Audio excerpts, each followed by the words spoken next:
It's mid-May, and high school freshman Dwayne Murphy is pitching a big idea to climate scientist Ben Kravitz.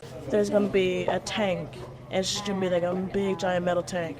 You fill it up with water, and the tank's just going to heat up, I guess. That tank feeds a steam and solar-powered car, but it has some potential drawbacks.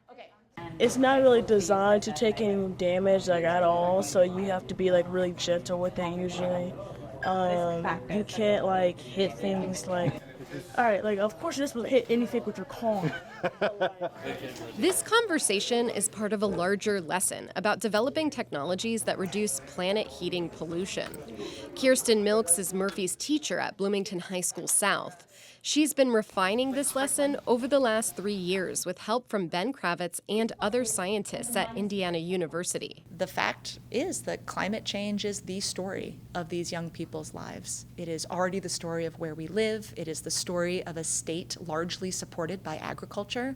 Climate change is here and now, and students need to know not just the stuff about it that is challenging and difficult, the stuff we hear about in the news, but also they need to see how change can happen. They need to feel like they understand and can actually make a difference in our shared future.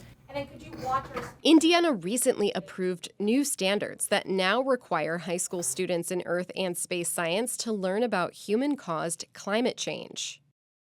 Many educators report they lack the resources necessary to teach climate change. That's according to a 2022 survey of more than 700 teachers by the National American Association for Environmental Education. In a high water area, the extra runoff would run off the roof. Milks and climate scientists at Indiana University developed a climate change lesson plan to help fill that gap.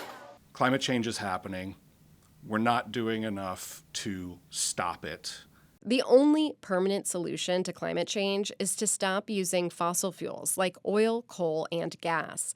Scientists already know technologies that could do this, like using batteries with solar and wind energy.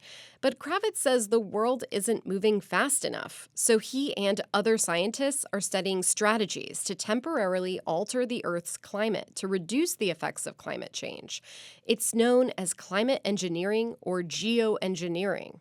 And that's what students in Milk's classroom are learning about. The people who are going to be voting on whether to do it or even leading the charge are sitting in high school classrooms right now, or maybe junior high classrooms. So if they don't know what this topic is, that's a real problem. So that's why we developed a lesson. So today is the day that you're going to really work on creating your engineering design.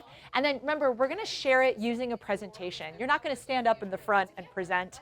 Instead, you're going to use this presentation tool to make sure that you've answered the questions that real-life engineers answer when they're designing and refining solutions to problems. So that's why it says climate change. Milks says creativity is the core of this exercise. Students are encouraged to think of out-of-the-box ideas to reduce planet-warming pollution. So you're going to find places where people should specifically target planting trees.